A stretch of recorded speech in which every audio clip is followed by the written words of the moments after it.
said to say something not illogical.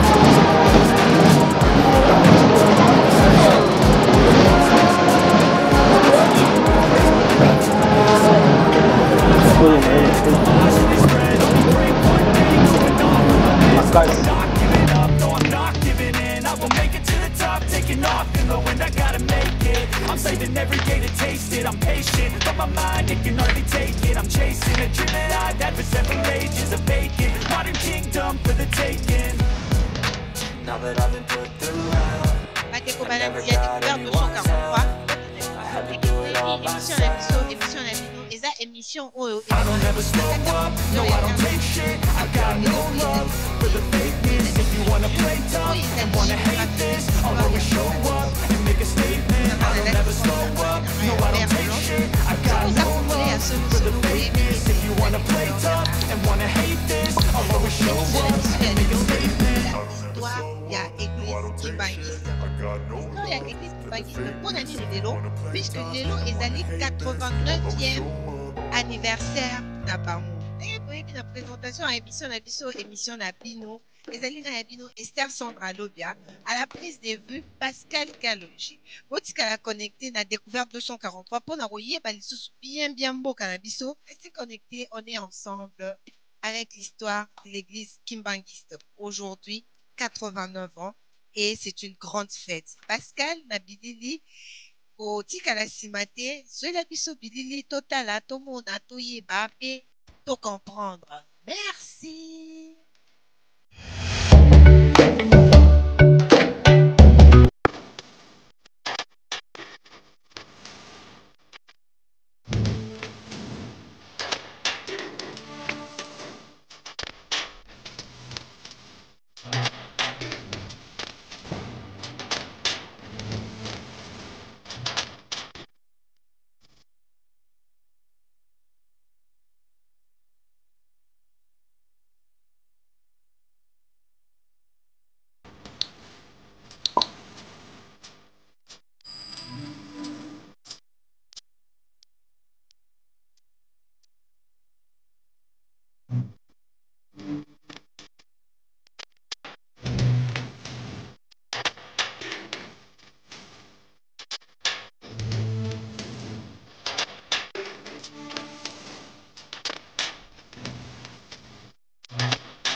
43 ndenge boyebi journée ya lelo eza journée ya milulu tozaka na kati ya milulu na biso ya église kimbangiste sikoyo tokobenga papa awa aya kopesa biso mwa 2 points de vue na ye par rapport ya ndenge point de vue na ye par rapport ya fête. Papa bonjour.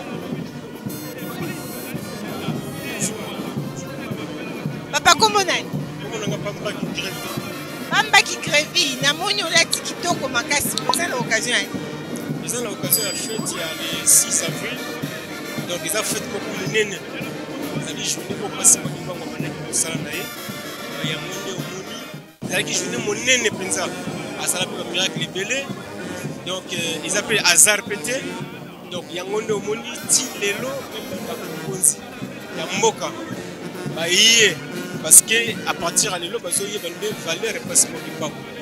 Donc ya mwende ba yé pe bakonza ya l'état balobi ke ezalaki journée moko monene petit lelo ezaka journée monene parce que ça mène à biso pas seulement kimba okenga alors que non journée le 6 avril lobi mokiko bafo baye bango onde siamboka papa Antoine Félix Tshisekedi donc il faut les la journée chemin pays. Donc mululu ya lelo ezaka mululu te ya fête ya anniversaire ya existence ya église kimbangiste mais eza pe fête ya koloba lelo eza journée décrétée payé chômé et férié ya kimbangiste ya papa Kimsimon Kimbangu. Siko papa Grévi namoni bilamba olati eza ya service nini? Bilamba oninga na lati ezali elamba ya service ya sécurité ya kati ya biso soki ntango batulaka biso biso babengaka biso bapied gauche bien basoulever donc biso tozali ya développement santé esali mikolo ebele ozosala mosala oyo to obandi yango na mwana to avant ozalaki na département mosusu avant okoma na département oyo ya sécurité tuka ebandi lelo te ebandi kala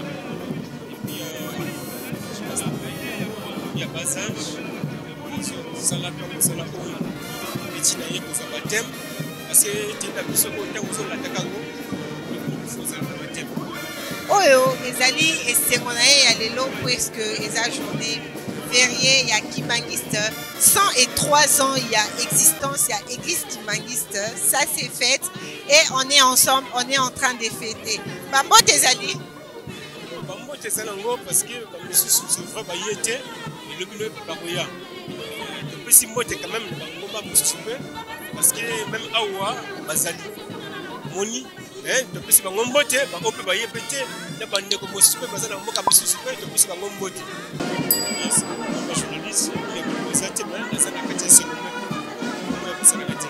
Merci beaucoup tosepeli bon na micro na biso bandeko balandi tozotambola tokozwa baavis différent awa tozwi mapinga ya molimo tokoki mpe kozwa service mosusu toyebi te tozotambola nanu kaka na ndeko Pascal na ngai ndenge ezali kaka na milulu ya église kimbangiste.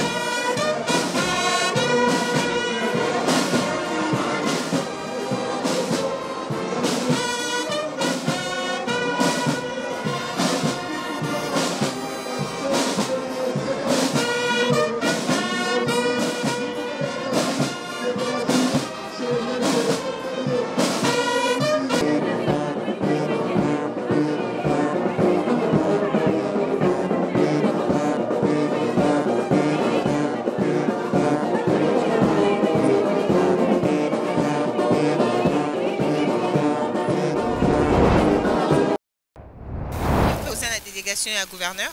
Ouais, toujours la qualité dans étant que leader. Tous à place wana bato tozali toujours sima biso pena na sima ya gouverneur te mais tozali bato to bundela la province to dénoncer ba mabe. Na ba kwe moko boy mabe moko zo salima biso ni muto funda na peuple. Ah OK, sinon mululu ya lelo elekana kindengeni. Bon, na sepeli tout d'abord puisque yambala liboso na ngai na mata na nkamba mais kokoma na kamba na sentir que lo nzambe bomba mi awa na katsa nkamba. Donc ce n'est qui Congo na lobby donc ranto ton kamba mbweni voyave okulumuna maneni akaten toto wao donc la kisi ke awa na mabelo na nyati nzamba lona eloko moko boyi vraiment na sepeli makasi na journée ya lelo ya le 6 avril pour na honorer papa Simon Kimbangu puisque toyebaki te na mabungisami na batan ebele mais lelo oyo valeur na biso ba noir ekomi komonana. Vraiment coup de chapeau na chef de l'État.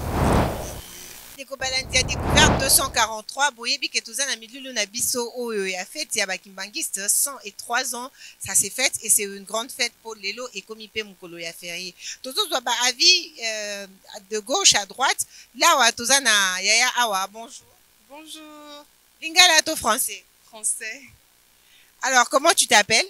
Je m'appelle Béni Melchi du Congo-Brazzaville. Béni Melchi du Congo-Brazzaville. Congo-Brazzaville, tu n'en kamba yaya. Oyaka souvent? Oui, souvent, oui. C'est la quantième fois? Je peux estimer 5 fois, 6 fois, peut-être 7 même. Est-ce qu'à chaque fois c'est la même chose, c'est la même ambiance? À chaque fois, la base, c'est la même base, la même ambiance et tout. Mais cette fois-ci, toutes les fois sont exceptionnelles. Par exemple, là, on a plus d'invités, on a les gens qui viennent un peu de partout dans le monde. Et voilà, c'est bien de voir qu'ils s'intéressent au kimbanguisme. Alors, kimbanguiste depuis l'enfance ou juste invité? Depuis l'enfance de ma mère, je suivais, m'emmener quand j'étais petite et maintenant je suis baptisée. Et ton père, il est aussi kimbanguiste? Non, il est protestant. Et qu'est-ce qu'il pense du kimbanguisme? Il vient aussi ou il n'y a que toi et ta maman? Ça arrive qu'ils viennent assister des cultes. Il n'est pas contre le fait que ma maman soit kimbanguiste. Après, c'est question de foi aussi. Il n'y a pas de problème pour venir assister à cette grande cérémonie du 6 avril. Et ça laisse à croire juste que pendant les années à venir, on aura le monde entier en fait qui viendra en Kamba, la Nouvelle-Jérusalem. Pourquoi pas devenir kimbanguiste un jour? Mais moi, je vois, si le monde entier vient, il n'y a pas assez d'espace pour le monde entier. Non, mais au fur et à mesure, il y a l'innovation kimbanguiste. On a notre innovation kimbanguiste, en fait. Donc, le Nkamba de 2011 n'est un Nkamba de 2024. On trouvera forcément de la place pour leur loger. Forcément, franchement. Donc, du coup, tu invites tout le monde à venir l'année prochaine?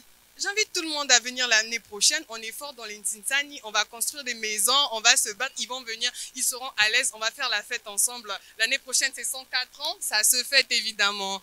Et les gens viennent après, qu'est-ce qu'ils gagnent en venant ici? C'est juste, c'est touristique, c'est spirituel, c'est culturel?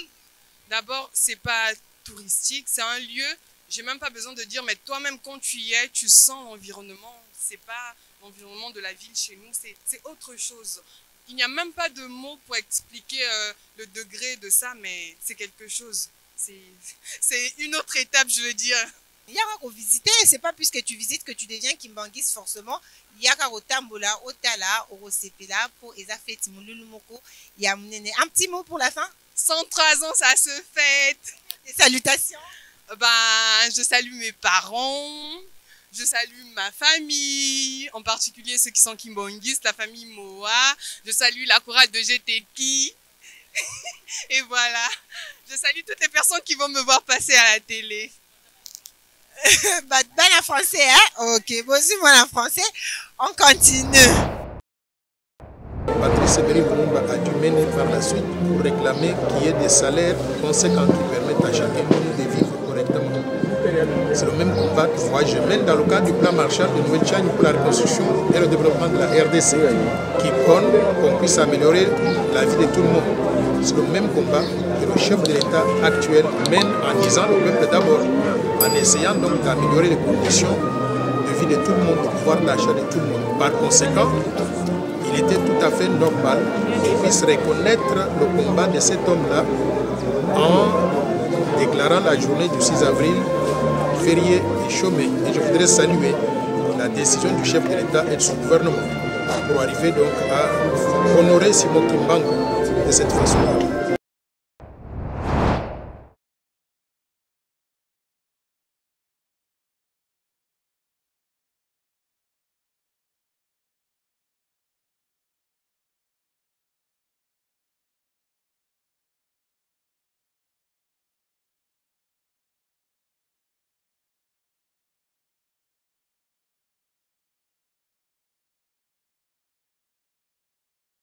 Bandeko Balandi a découvert 243 ndenge boyebi émission na biso et memara biso na kati ya profondeur ya RDC pour koyeba ba richesse nango koyeba culture nango koyeba histoire pe géographie nango lelo ndenge tolobaki ne bandeli oyo ayebi soko moni vert blanc c'est que tozana Kimbangu eza kombo ya mutu nde lelo tokoyeba histoire ya église kimbangiste pona yango nga ya bino Esther Sandra Lobia Tozana prise de vue eza assuré na Pascal Kalonji pe tozana invité na biso oyo akoleka kolimbolela biso pe ko expliquer biso histoire genèse ya histoire ya église kimbangiste ti lelo ndenge komi munene boye mokili mobimba maman ako se présenter pe akoyebisa biso auti wapi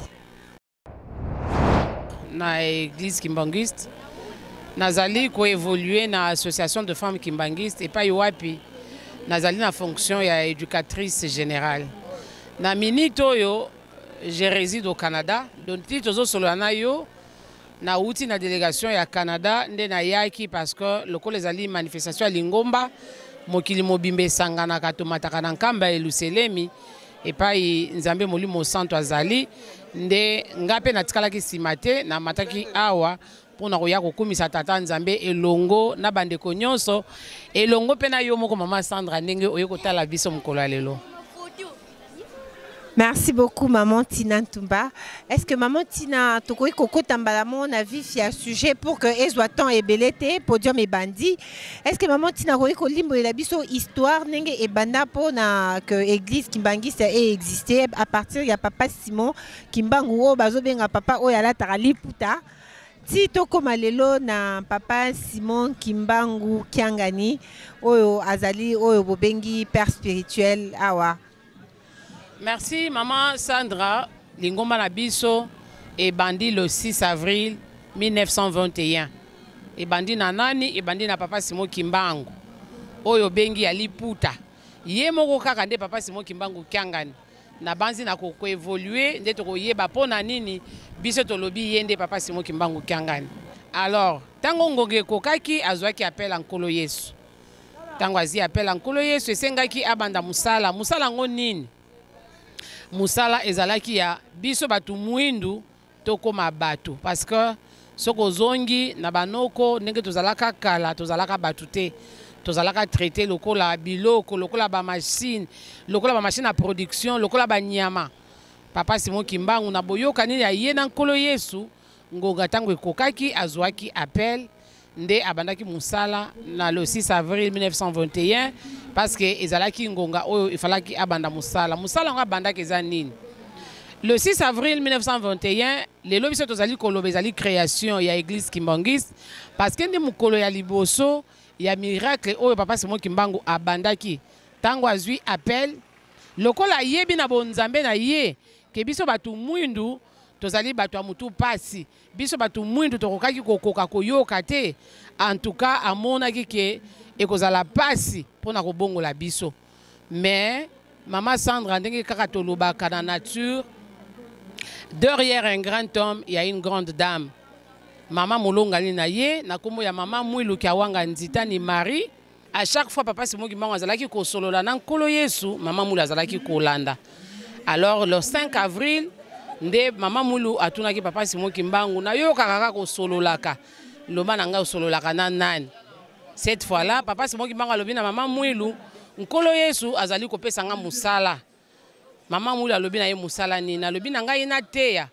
Na longola mutu mwindu na pasi akoma mutu mengai nazali komona nanya koyokela ngai nazali mutu est-ce que tango na kotelema pona kosakola sango ya Nkolo Yesu est-ce que batu bakoyokela ngai nde mama Mwilu alobaki na ye molonga ni na ngai kobanga te lokola Nkolo Yesu apesi yo musala nzima ngai Mwilu en tant que épouse na kopeso maboko donc je vais te soutenir tango mama Mwilu a répondre bon ya lobi na mama Mwilu.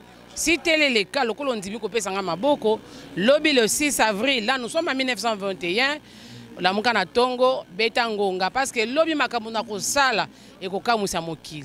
Effectivement, le 6 avril, na Tongo, papa Simon Kimbangu abimaki, azalaki accompagné na mwana na ye ali boso, na kombo ya papa qui so lokele lokelo char.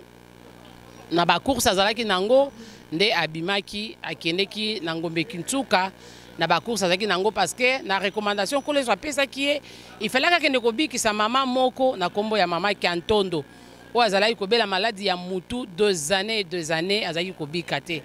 Alors nde papa Simon Kimbangu alekaki na ndako ya mama Kantondo atuni santé aleki nkolo salebi te zonga kende ko bikisa ye. Nde papa Simon Kimbangu azongaki abikisi mama Kantondo et par là tout est parti. Ba miracle salemaki a telemisaki ba koka ba wami soubie ba aveugle ba monaki ba to bazalaki ba sourd ba yokaki na ba wei ba telemaki. Nous avons l'histoire ya mama Dina o ya sa kufaki 3 jours après ayaki ko telema na musala au papa Simon Kimbangu abandaki le 6 avril 1921. C'est là que le mouvement kimbanguiste a commencé. Parce que maintenant nous parlons de l'église. Mais en 1921, le 6 avril, c'était un mouvement. Un mouvement kimbangisme nde bandela kiwan. Pour que et longwana mouvement et akokoma église, est-ce que évolution ana maman ko kolimbo la biso yango muke? Le 6 juin 1921, il y a eu envahissement, il y a Cité Sainte. Envahissement dans Kamba Awa. Parce que tant que tozali koloba le 6 avril la bandaki musala eza Awa bisika tozali na Kamba. Nde pa papa Simon Kimbangu bandela ki musala. Ba noko na biso, ba belge tango ba yokaki, en tout cas pesa ke sengote parce que bango ba yela ki biso Bible. Ba yela ki biso Bible, ba yeli biso na munduki. Mais papa Simon Kimbangu ateyaki bolingo. Asalaki miracle, asali makambo ya bikamu ici, ndenge nkolo iso asalaki. Alors epesa ki passe. Mundela comprendre alobi muto ya kofungola bango miso to ko bungisa bato. Parce que ba yebaki déjà ke mutu mwindu azalaki na nzambe na ye. Parce que déjà banda kala kombo ya Kimbangu ezalaka kotangama. Wana tozana ba 1400 et quelques déjà kombo ya Kimbangu ezalaka kotangama. Oyo histoire ya mama Kimpa vita mukolo musu to kozwa tant to kolobela yango. Mais tozonga ndenge nini lingomba elongwe mouvement et comme église. Solo papa Simon Kimbangu bayaki ko tenter ko kangaye moi Jelou ayaki alongoli papa Simon Kimbangu na mboka o ya Nkamba amemiye na mboka bususu ake ko bomba ye kuna ba oyo bayaki pona ko kangaye batali ba mone ezusu te le 12 septembre 1921 tango ngonga na ye ko kaki amonaki ki fa se livrer ayaki ko se livrer nde ba kangaki ye ba memiye ba sambisi ye le 3 octobre ba condamné à mort. En principe l'église devait être clos ou bien l'église devait s'arrêter ou le mouvement devait disparaître, mais likambo ya Nzambe tata Simon Kimbangu azali Nzambe ya solo yango moni likambo oyo malgré ya kangama ki akendeki consigne se pesamaki mama mula tikalaki ndenga lobaka nene bandeli ndima na kopesa maboko a continuer ki kopesa maboko malgré clandestinité parce que mundela lobaki mama mula tikali basunga ete mais mama mula tikalaki na bato ba disciple ya papa Simon Kimbangu o bakangaki batindaki batu na lowa kuna na mboka likolo bapanzi batu mboka mobimba pour que ba faire éteindre moto wana mais likambo ya Nzambe bakangaka yango te bisika batu wana bazalaki mutu na mutu azalaki kosambela. Et ce qui est curieux, ce qui est étonnant, bisika nyonso batu bazalaki papa Simon Kimbangu azalaki koya. Ba belge bachaki na prison solo na Katanga kuna na prison ya Kasombo. Ye asalaki 30 ans na kati na prison. Histoire ne kendeki bongo tango ngonge kokaki prison esilaki. Comment nous sommes passés à une église? Papa Simon Kimbangu alobaki na mama Mwilu avant akende na Katanga kuna na prison alobaki na mama Mwilu yo zali kotikala batela lingomba batela bana parce que bana bazalaki mike babota mimisa to papa kisolokelo papa dialunga na kiangani na papa diangenda kuntima. Papa Kisolokele n'avait que 7 ans quand on a arrêté son père. Papa Dialunga n'avait 5 ans. Papa Diangende avait 3 ans. Solo, maman Moula Tikalaki, a Tikalina Bana, na Lingomba pendant 38 ans. Tango papa Fumalongo Ngonga Ekokaki, maman Moula Lobaki na ye, tata na yo, Atikaki Maloba, yo Mutoko Kamba, Lingomba. Si nous sommes passés d'un mouvement à une église, ce sont les efforts de nos 3 papas. Et aujourd'hui, nous parlons de Papa Diangenda, parce que Papa Diangenda, nous l'appelons bâtisseur de l'église. À Salaki Makas, il a implanté l'église, même là où Mindelo Bakangaki. Papa Simon Kimbangu Kiangani, où il y chef spirituel Lelo. Déjà en 1910, Papa Simon Kimbangu alobaka ke akobota malisusu. En 1918, Papa Diangenda abota maki.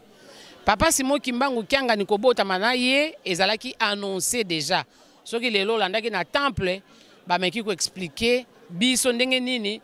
Papa Simon Kimbangu oyo tozali na ye lelo ezali ye kaka Papa Simon Kimbangu oyo ya 1921. Kiangani wana ezali nango kobakisa poste non. Ezali ka pona authenticité kombo na ye ezali Papa Simon Kimbangu.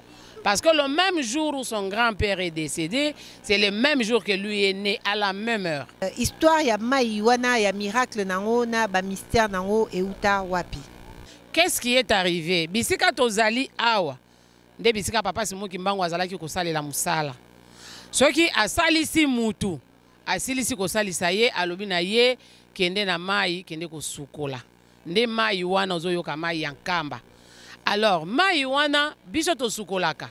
Ya solo mai wana ezala maladi. Likambo ata eza modeli nini obondeli kondima na yo.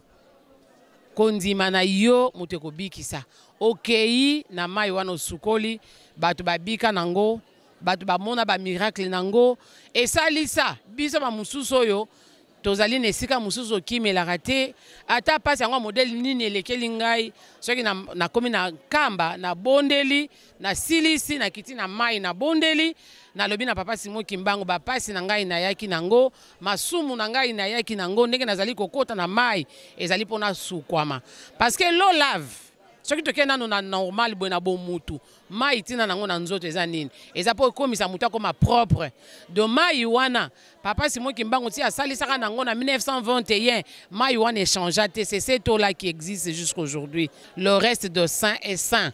Nous avons Papa Simon Kimbangu ici en Kamba, nous avons Kamba. Donc c'est tout ce que nous avons comme richesse. Il y a bon moïna biso, il y a milimo na biso, ezali lié saint oyo biso tozali. Lokole ezali lié saint, makamuna yango nyonso ezali na kati, ezali saint. Yango to kimaka. Soki obondele sili, okimeli na mayo ko sukola. Poto koma batu ya sika. Esalisa biso, tozana ba mai wana na bandaku na biso, na koki koyoka pasi. Avant na kende na hôpital, na moni likamususu ngabite. Nazui mai wana na kotiaka maloba Papa Simon Kimbangu mai oyo osala nango musala na 1921 na banzi ekosalisa ngai pe ndenge tosalelaka mai. Toyoka isango ya église kimbangiste, nous tous on a appris beaucoup d'histoires derrière l'église kimbangiste. Dans Découverte 243, on parle de la fierté du Congo. Kimbangu fait la fierté du Congo. Les kimbangistes, ils font la fierté du Congo partout dans le monde. Alors voilà pourquoi nous, avec notre caméra, nous sommes venus voir ce qui s'y passe. Pour visiter, voir, on a participé, on a vu ce qui s'y passe. C'est une question de foi. Comme on dit, dans toute religion, c'est une question de foi. Si tu y crois, ça se passe. Si tu n'y crois pas, ça ne se passe pas. Maman Tina, namoni aussi ici, peut-être que ça na mutuna na tunité et loko ya kobakisa ekoki kozala. Donc nazongi si sous micro et pas ya maman Tina. Merci beaucoup maman Sandra. Je vais essayer de me résumer parce que c'est comme vous l'avez dit tout à l'heure. Nous apprenons beaucoup, ou les gens apprennent beaucoup sur l'église kimbanguiste. Certes, nous sommes une église, et une église au centre du pays, une église où demeure Dieu le Père, Fils et Saint-Esprit. Nous avons eu la chance, parce que Papa Simon Kimbangu a accepté de mourir à notre nom pour que nous soyons ce que nous sommes aujourd'hui. Il a souffert 30 ans de prison. Il s'est sacrifié. L'église kimbanguiste n'est pas ce que les gens pensent. Non. Nous sommes une église. Nous lisons la Bible comme toute autre église. Mais ce qui nous différencie avec les autres églises, dans notre église, nous nous demeurons avec Dieu. Nous sommes avec Dieu. Il est là. Il nous voit, nous le voyons. Il a le temps de nous regarder. Nous le regardons aussi. Nous parlons avec lui.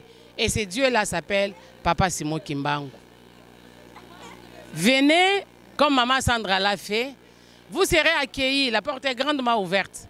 L'église Kimbangis n'a pas de limite pour dire non, il faudrait que celle-ci vienne, celle-ci ne vient pas. Non, nous sommes là, nous sommes ensemble avec tout le monde et nos portes sont ouvertes. Venez à n'importe quel moment, vous verrez que ce que nous vous disons est vrai. Parce que s'il y a l'autonomie, si le président de la République, Monsieur Antoine Félix Tshisekedi Tshilombo, a pris l'initiative de parler du combat de Simon Kimbangu et la conscience africaine, moi je me dis, waouh, pour une première, il y a quand même quelqu'un qui a pensé au combat de Papa Simon Kimbangu.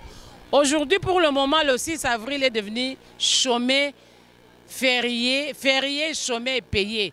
Tout le monde va rester à la maison, mais tâchez de savoir, tâchez de venir savoir l'histoire de Simon Kimbangu. Ça va nous fortifier tous et ça va éclairer là où il y a les zones d'ombre. Vous verrez que c'est vrai, Papa Simon Kimbangu a souffert pour que l'homme noir relève la tête. Nous n'étions pas des humains. On nous utilisait comme des machines. On nous utilisait comme des animaux. Mais il y a eu quelqu'un qui a pris cette décision pour dire non, cet homme noir a souffert.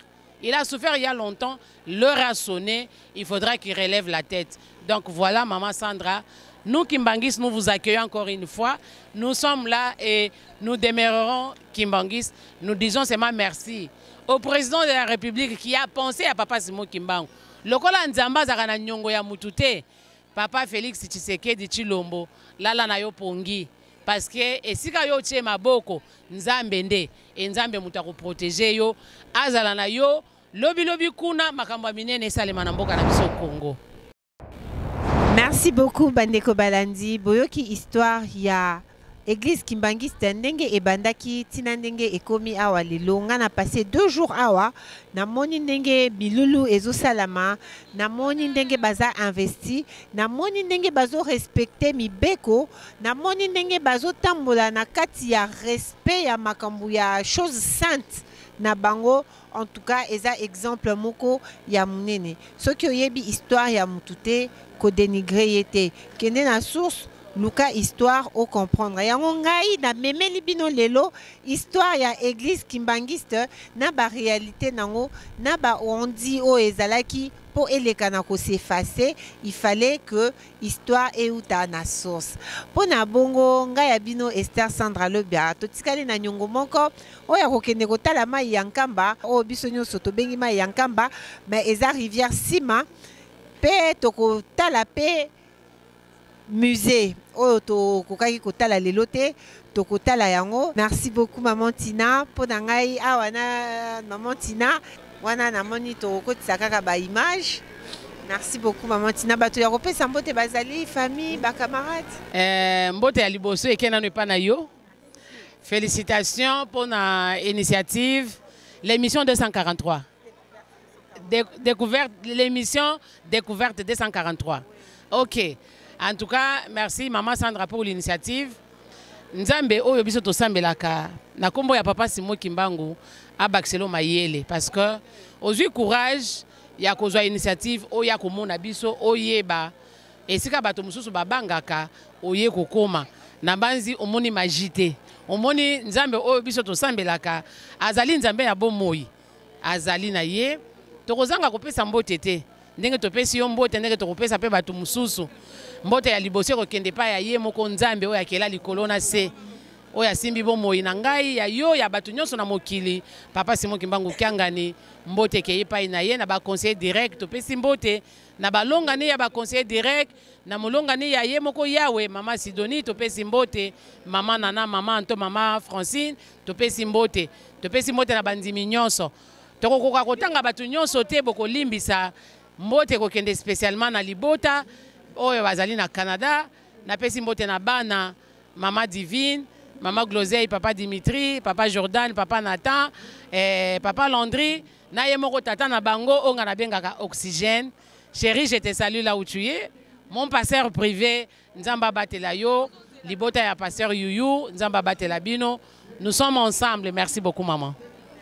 Bobo Sana ko s'abonner na chaîne Nabiso Découverte 243 et zo Mabiso na kati ya profondeur il y a République démocratique du Congo poto leka na ko découvrir na ko yeba histoire, géographie, culture nyonso oyo euti na Congo eza na source na Congo biso tozo kende ko luka yango pe ko yeba yango. Merci beaucoup ndeto monani lisusu na suite. Na prise de vue ezalaki Pascal Kalonji. Présentation Esther Sandra Lobia. Botik Bobo Sanapete Bolanda chaîne Nabiso chaîne Nabino Fast TV Tozali ensemble. Merci. Merci.